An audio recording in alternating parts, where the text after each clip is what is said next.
بسم اللہ الرحمن الرحیم۔ السلام علیکم۔ وہ اس کے سخت خلاف ہے کہ مرد عورت کو صرف تفریح اور عیاشی کا ذریعہ بنائے۔ وہ مرد اور عورت کی برابری کا اور ایک خاوند اور ایک بیوی کا قائل ہے۔ وہ عورتوں کو فوجی تربیت دینا چاہتا ہے۔ میں نے تمہارے خاوند کا اعتماد حاصل کرنے کے لیے جھوٹ بولا تھا کہ ایوبی نے اپنی فوج کے چند دستوں کو دمشق سے بھاگنے والوں کو لوٹنے اور ان کی لڑکیوں کو اٹھا لانے کے لیے بھیجا ہے۔ وہ سچے اسلام کا علمبردار ہے۔ میں اسی اسلام کی خاطر اور اسی صلاح الدین کی خاطر یہاں ایک کام کے لیے آیا ہوں۔ لڑکی کی آنکھوں میں چمک سی پیدا ہوئی۔ اس نے ماجد حجازی کا ایک ہاتھ اپنے دونوں ہاتھوں میں لے کر چوم لیا اور کہا، تمہارا یہ راز کبھی فاش نہ ہوگا۔ مجھے مت بتاؤ کہ تم یہاں کیوں آئے ہو اور میں تمہاری کیا مدد کر سکتی ہوں۔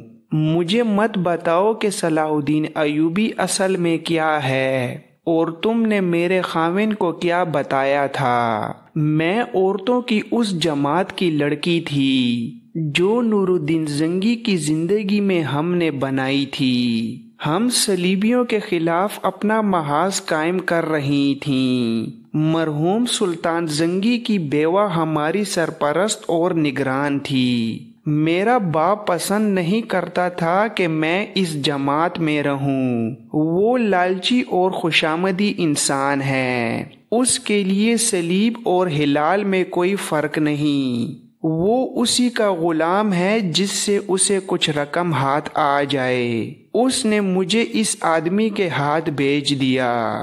اس سودے کو لوگ شادی کہتے ہیں۔ تم جانتے ہو کہ مسلمان کی بچی میدان جنگ میں ہو یا اسے کوئی بھی جنگی اور قومی کام دے دو تو وہ مردوں کو حیران کر دیتی ہیں اور دشمن کا منہ پھیر سکتی ہیں، مگر یہی بچی جب حرم میں قید کر لی جاتی ہے تو چیونٹی بن جاتی ہے۔ یہی حالت میری ہوئی۔ اگر میرا یہ خاوند معمولی حیثیت کا ہوتا تو میں بغاوت کرتی، اس سے نجات حاصل کرنے کی کوشش کرتی، مگر اس آدمی کے پاس طاقت ہے، دولت ہے اور الصالح کا جو محافظ دستہ ہے اس کے آدھے سپاہی اس کے علاقے کے ہیں جو اس کے بھرتی کرائے ہوئے ہیں۔ میں چونکہ اس کی پہلی بیویوں سے زیادہ جوان اور خوبصورت ہوں، اس لیے میں ہی اس کا کھلونا بن گئی۔ میری روح مر گئی، میرا صرف جسم زندہ رہا۔ باہر کی دنیا سے میرا رشتہ ٹوٹ چکا تھا اور میں جس دنیا میں قید تھی وہاں شراب اور ناچ گانے کے سوا کچھ نہ تھا۔ اگر کچھ اور تھا تو وہ نور الدین زنگی اور صلاح الدین ایوبی کی قتل کے منصوبے تھے۔ وہ بولتے بولتے اچانک چپ ہو گئی۔ اس نے ماجد حجازی کو جھنجھوڑ کر کہا، کیا تم میری باتیں سن رہے ہو؟ میں نے یہ یقین کیے بغیر کہ تم صلاح الدین ایوبی کے جاسوس ہو یا میرے خاوند کے، تمہیں اپنے دل کی باتیں سنا رہی ہوں۔ اگر میرے خاوند کے جاسوس ہو تو اسے یہ ساری باتیں سنا دینا جو میں تمہیں سنا رہی ہوں۔ زیادہ سے زیادہ وہ مجھے سزا دے گا۔ میں اب ہر قسم کی سزا برداشت کرنے کے لیے تیار ہوں۔ میرے پاس اب جسم رہ گیا ہے، یہ جسم پتھر بن گیا ہے، روح مر گئی ہے، تمہاری روح زندہ ہے۔ ماجد حجازی نے کہا، میری نگاہیں گہرائیوں سے زیادہ گہرائی تک دیکھ لیا کرتی ہیں۔ میں نے دیکھ لیا تھا کہ تمہاری روح زندہ ہے، ورنہ میں اپنا راز کبھی تمہارے آگے نہ کھولتا۔ میں حسن اور جوانی سے مغلوب ہونے والا انسان نہیں ہوں، مرد ہوں۔ اپنی جان اسلام کے نام پر وقف کر دی ہے۔ تم بولتی رہو، اپنا دل ہلکا کرتی جاؤ، میں سن رہا ہوں۔ تمہاری داستان میرے لیے نئی نہیں، یہ ہر مسلمان عورت کی داستان ہے۔ اسلام کا زوال اسی روز شروع ہو گیا تھا جس روز ایک مسلمان نے حرم کھولا اور اس میں خوبصورت لڑکیاں خرید کر قید کی تھیں۔ صلیبیوں نے کہا کہ اب اس قوم کو عورت کے ہاتھوں مرواؤ۔ انہوں نے ہمارے بادشاہوں کے حرم اپنی بیٹیوں سے بھر دیے ہیں۔ یہ میرے خاوند کے گھر میں بھی ہوا۔ میں نے اپنی آنکھوں سے صلیبی لڑکیوں کو اپنے خاوند کے پاس آتے اور شراب پیتے دیکھا ہے۔ میں سوائے رونے کے اور کر ہی کیا سکتی تھی؟ میں اس لیے نہیں روتی تھی کہ ان لڑکیوں نے مجھ سے میرا خاوند چھین لیا ہے، بلکہ اس لیے کہ مجھ سے میرا اسلام چھن گیا تھا، وہ اسلام جس کی خاطر میں نے تمہاری طرح اپنی جان وقف کی تھی۔ آؤ جذباتی باتوں سے ہٹ کر اس کام کی باتیں کریں جس کے لیے میں یہاں آیا ہوں۔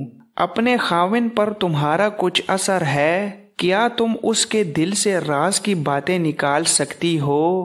لڑکی نے جواب دیا، شراب کے 2 پیالے پلا کر اس کا سر اپنے سینے سے لگا کر میں اس سے ہر راز لے سکتی ہوں۔ تم کیا معلوم کرنا چاہتے ہو؟ اس نے کچھ سوچ کر اور مسکرا کر کہا، میری ایک ذاتی شرط مان لو گے؟ اگر میں تمہارا کام کر دوں تو مجھے یہاں سے لے جاؤ گے، میری محبت کو ٹھکرا تو نہیں جاؤ گے؟ ماجد حجازی نے اس کا دل رکھ لیا اور اس کی شرط مان لی۔ اس نے اسے بتایا کہ الصالح 11 سال کا بچہ ہے، وہ امیروں کے ہاتھ میں کھلونا ہے۔ یہ امیر اور وزیر صلاح الدین ایوبی کو ختم کر کے سلطنت اسلامیہ کو ٹکڑوں میں تقسیم کرنا چاہتے ہیں۔ اگر ایسا ہو گیا تو ان ٹکڑوں کو صلیبی ہضم کر جائیں گے اور اسلام کا نام و نشان مٹ جائے گا۔ سلطان صلاح الدین ایوبی کہتا ہے کہ جس قوم نے اپنے ملک کے ٹکڑے کیے وہ کبھی زندہ نہیں رہیں۔ ہمارے یہ امیر صلیبیوں تک سے مدد لینے کو تیار ہیں، صلیبی انہیں ضرور مدد دیں گے اور اس کے عوض وہ انہیں اپنا محکوم بنائیں گے۔ میں یہ معلوم کرنے آیا ہوں کہ خلیفہ کے ہاں کیا منصوبے بن رہے ہیں اور صلیبی انہیں کیا مدد دے رہے ہیں۔ مجھے یہ خبر جلدی صلاح الدین ایوبی تک پہنچانی ہے تاکہ اس کے مطابق کارروائی کی جائے اور کہیں ایسا نہ ہو کہ سلطان ایوبی بے خبری میں صلیبیوں کے حملے کی زد میں آ جائے۔ لڑکی نے پوچھا، کیا صلاح الدین ایوبی مسلمان امیروں پر حملہ کرے گا؟ اگر ضرورت پڑی تو وہ دریغ نہیں کرے گا۔ لڑکی بہت ہی جذباتی تھی اور وہ ذہین بھی تھی، اس کے آنسو نکل آئے۔ اسلام کو یہ دن بھی دیکھنے تھے کہ ایک رسول صلی اللہ علیہ وآلہ وسلم کی امت آپس میں لڑے گی۔ ماجد حجازی نے کہا، اس کے سوا کوئی اور علاج نہیں۔ صلاح الدین ایوبی بادشاہ نہیں، اللہ تعالیٰ کا سپاہی ہے۔ وہ کہتا ہے کہ ملک اور قوم کو خطروں اور تباہی سے بچانے کا فرض فوج کے سپرد ہے۔ یہ خطرہ باہر کے دشمن کا ہو یا اندر کے غداروں اور مفاد پرست حکمرانوں کا، ان سے ملک اور قوم کو بچانا سپاہی کا فرض ہے۔ وہ کہتا ہے کہ وہ فوج کو حکمرانوں کے ہاتھوں میں کھلونا نہیں بننے دے گا۔ فوج حکمرانوں کی اہلکار بنی ہوئی ہے، وہ مسلمان کافروں سے زیادہ خطرناک ہوتا ہے، جو کافروں کو دوست سمجھ کر انہیں اپنی جڑوں میں بٹھاتا ہے۔ اب تمہارا کام یہ ہے کہ اپنے خاوند سے یہ راز لو کہ یہاں کیا منصوبہ بن رہا ہے۔ لڑکی نے کہا، میں راز بھی دوں گی اور دعا بھی کروں گی کہ جب تم یہاں سے دمشق جاؤ تو تمہارے ساتھ یہ راز بھی ہو اور میں بھی ہوں۔ ترپولی کے صلیبی بادشاہ ریمانڈ کی طرف ایک ایلیچی اس درخواست کے ساتھ بھیج دیا گیا ہے کہ وہ الصالح کی مدد کو آئے۔ دوسرے ہی دن لڑکی نے ماجد حجازی کو بتایا، میں نے رات کو شراب پلا کر صلاح الدین ایوبی کے خلاف بہت باتیں کیں اور اس سے کہا کہ تم لوگ بزدل ہو جو دمشق سے بھاگ کر حلب میں پناہ لی ہے۔ کوئی مسلمان حکمران کی یہ توہین برداشت نہیں کر سکتا جو صلاح الدین ایوبی نے کی ہے۔ ایسی بہت باتیں کی تو بھڑک اٹھا اور میرے ساتھ بےہودہ حرکتیں کرتے ہوئے بولا، ایوبی چند دنوں کا مہمان ہے۔ فدائی قاتلوں کے مرشد سنان سے بھی درخواست کی گئی ہے کہ وہ صلاح الدین ایوبی کے قتل کا بندوبست کرے اور منہ مانگا انعام لے۔ وہ اپنے تجربہ کار آدمی دمشق بھیج رہا ہے۔ اس نے یہ بھی بتایا کہ اپنی فوج کی تیاری کے لیے بہت وقت مل جائے گا کیونکہ سردیوں کا موسم شروع ہو گیا ہے، پہاڑی علاقوں میں برف پڑنے لگے گی۔ سلطان صلاح الدین ایوبی صحرائی فوج کو اتنی سردی اور برف میں نہیں لڑا سکے گا۔ یہ صرف ابتدا تھی۔ شراب اور عورت ایک مرد کے سینے سے راز نکلوا رہی تھی۔ لڑکی نے ہر رات خاوند سے دن بھر کی کارگزاری معلوم کرنی شروع کر دی اور یہ راز ماجد حجازی کے سینے میں محفوظ ہوتے گئے۔ ایک روز خاوند نے ماجد سے کہا، مجھے ملازموں نے تمہارے متعلق ایک قابل اعتراض بات بتائی ہے۔ ماجد کانپ اٹھا۔ وہ سمجھا کہ اس کا بانڈا پھوٹ گیا ہے، مگر خاوند نے کہا، تم میری بیوی کو ورغلا رہے ہو، میری غیر حاضری میں تم اس کے پاس بیٹھے رہتے ہو۔ میں جانتا ہوں کہ میرے مقابلے میں تم خوبرو ہو اور جوان بھی ہو۔ میری بیوی تمہیں پسند کر سکتی ہے مگر میں تمہیں زندہ نہیں چھوڑوں گا۔ ماجد حجازی نے اسے یقین دلانے کی کوشش کی کہ یہ اس کی غلط فہمی ہے، لیکن اس کے دل میں وہم پیدا ہو چکا تھا۔ اس نے اپنی بیوی سے بھی یہی بات کہی اور اس پر پابندی عائد کر دی کہ وہ ماجد حجازی سے نہیں مل سکتی۔ ماجد حجازی ابھی وہاں سے نکلنا نہیں چاہتا تھا کیونکہ اسے ابھی وہاں کا پورا منصوبہ نہیں ملا تھا۔ اس نے لڑکی کے خاوند کی ڈانٹ ڈپٹ سہ لی اور اس کی دھمکیوں سے اپنے اوپر مصنوعی خوف کی کیفیت بھی طاری کر لی۔ اس کی منت سماجت بھی کی۔ اس شخص نے اسے معاف تو کر دیا لیکن اسی روز 6 باڈی گارڈ لے آیا۔ اس دور میں امیر کبیر لوگ اپنے گھر میں باڈی گارڈ رکھنے کو عزت کی نشانی سمجھتے تھے۔